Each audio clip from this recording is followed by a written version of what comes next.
Gold, trusted gold buyers. మీరు తాకట్టు పెట్టిన బంగారాన్ని విడిపించి ఈ రోజు ఉన్న మార్కెట్ ధరకు కొనబడను.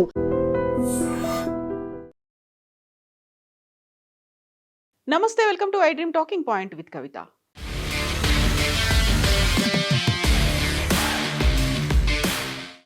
జమ్మూ కాశ్మీర్ పహల్గాంలో ఉగ్రదాడి జరిగి నేటికి ఏడాది పూర్తయింది. 2025 ఏప్రిల్ 22న పాక్ ప్రేరేపిత ఉగ్రవాదులు పహల్గాంలోని టూరిస్టులే లక్ష్యంగా జరిపినటువంటి ఉగ్రదాడిలో 26 మంది అమాయక ప్రజలు ప్రాణాలు కోల్పోయారు. జమ్మూ కాశ్మీర్లోని పహల్గాం ఉగ్రదాడి జరిగి ఏడాది పూర్తయిన వేళ ఆపరేషన్ సింధూర్ను గుర్తు చేస్తూ భారత ఆర్మీ ఒక ట్వీట్ చేసింది. మానవత్వపు హద్దులు దాటినప్పుడు ప్రతిస్పందన నిర్ణయాత్మకంగా ఉంటుందని హెచ్చరించింది. న్యాయం జరిగిందని, భారతదేశం ఐక్యంగా నిలుస్తుందని భారత సైన్యం స్పష్టం చేసింది. కొన్ని సరిహద్దులను అస్సలు దాటకూడదు, భారతదేశం మర్చిపోదు అని రాసి ఉన్న ఒక గ్రాఫిక్స్ను ఈ ట్వీట్కు భారత ఆర్మీ జతపరిచింది.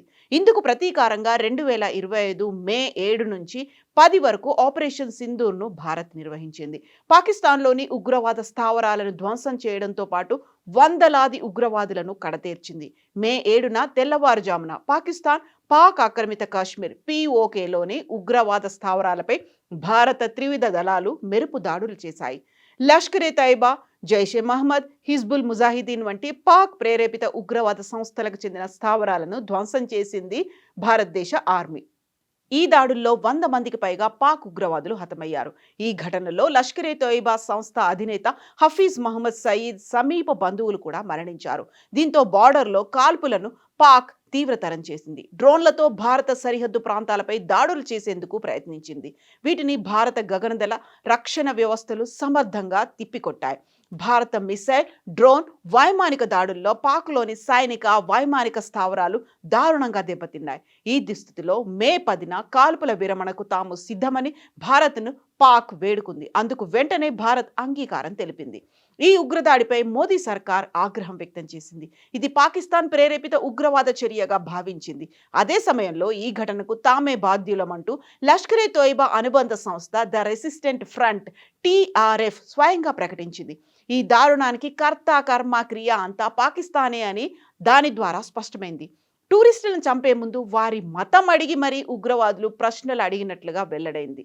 గతేడాది పహల్గాం ఉగ్రదాడి అనంతరం పాకిస్తాన్పై భారత్ వివిధ రకాలుగా చర్యలు తీసుకుంది. ఈ క్రమంలో ఆ దేశంతో ద్వైపాక్షిక వాణిజ్యాన్ని ఆపేసింది. గతంలో పాక్తో కుదిరిన సింధు నదీ జలాల ఒప్పందాన్ని రద్దు చేసింది. భారత్పై ఏ రకమైన ఉగ్రదాడి జరిగినా ఉపేక్షించేది లేదని అప్పట్లో ప్రధానమంత్రి మోదీ పాక్ను తీవ్రంగా హెచ్చరించారు. ఈ చర్యల్లో భాగంగా భారత్ నుంచి పాకిస్తాన్కు వెళ్లే సింధు జలాలను నిలిపివేస్తున్నట్లుగా కేంద్రం ప్రకటించింది. ఇందుకోసం కొన్ని దశాబ్దాల క్రితం చేసుకున్న ఒప్పందాన్ని కూడా రద్దు చేస్తున్నట్టుగా వెల్లడించింది. పాకిస్తాన్ నుంచి వచ్చే వస్తువులపై నిషేధాన్ని విధించింది. ఇరు దేశాల మధ్య అటారీ, వాఘా సరిహద్దులను మూసివేసింది.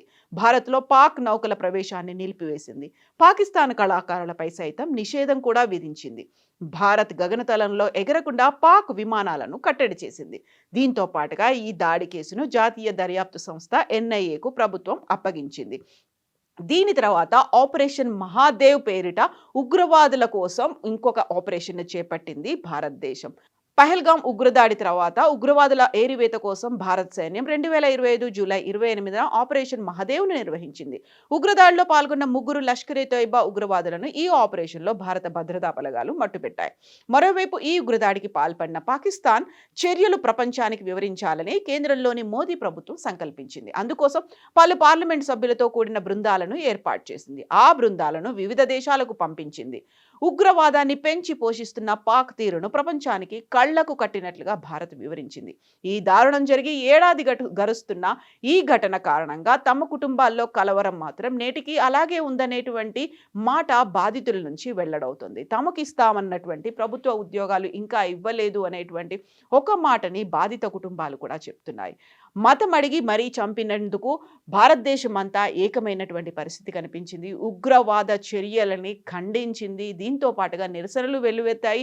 ఆపరేషన్ సింధూర్తో పాటుగా ఆపరేషన్ మహాదేవ్కు సంబంధించి భారతదేశం అంతా ముక్త కంఠంతో ఏకీభవించింది. ఉగ్రవాదంపై చర్యలు తీసుకోవాల్సిందే అనేటువంటి పట్టుపట్టింది. అందుకు సంబంధించి ప్రపంచ దేశాలన్నింటినీ కూడా ఏకం చేసింది భారతదేశం. 1 ఇయర్ కంప్లీట్ అయింది కాబట్టి ఇప్పుడు మళ్ళీ తమ అస్తిత్వాన్ని, తమ ఉనికిని చాటుకోవాలని పాకిస్తాన్ అక్కడ ఉన్నటువంటి ఉగ్రవాద ప్రేరేపిత సంస్థలు కూడా ప్రయత్నిస్తున్నాయి అనేటువంటి సమాచారం మన ఇంటెలిజెన్స్ కూడా అందింది. బార్డర్‌లో హై అలర్ట్‌గా ఉండాలి అనేటువంటి సమాచారాన్ని ఆర్మీకి కూడా ఇచ్చాయి కేంద్ర నిఘా సంస్థలు. బార్డర్‌తో పాటుగా బార్డర్‌కి సుదూరంగా ఉన్నటువంటి ప్రాంతాలను కూడా లాంచ్ ప్యాడ్‌లుగా ఏర్పాటు చేసుకున్నాయి అనేటువంటి సమాచారం. దాదాపుగా 800 మంది ఉగ్రవాదులు భారతదేశంలో చొరబడేందుకు సిద్ధంగా ఉన్నారు అనేటువంటి ఒక వార్త నిఘా సంస్థలు ఆర్మీకి, కేంద్ర ప్రభుత్వానికి అందజేశాయి. గతంలో కాకుండా 10-15 మంది ఒక గ్రూపుగా దేశంలోకి ఎంటర్ అయ్యేందుకు చూస్తున్నారు. వల్నరబుల్ పాయింట్స్ ఏవైతే ఉన్నాయో అక్కడి నుంచి రావడానికి ప్రయత్నాలు జరుగుతున్నాయి అనేటువంటి సమాచారంతో హై అలర్ట్ కూడా అనౌన్స్ చేశారు. ఇప్పుడు ఆర్మీ అక్కడ నిరంతరం పర్యవేక్షిస్తూనే ఉంది. ఈ ఘటనకి సంబంధించి అసువులు బాసినటువంటి పర్యాటకులకి ఐ డ్రీమ్ నివాళులు చెప్తోంది. ఓవరాల్‌గా ఇలాంటి ఇన్సిడెంట్స్ జరగకుండా ఉండాలంటే ఏం చేయాలంటారో కామెంట్స్ రూపంలో తెలియజేయండి.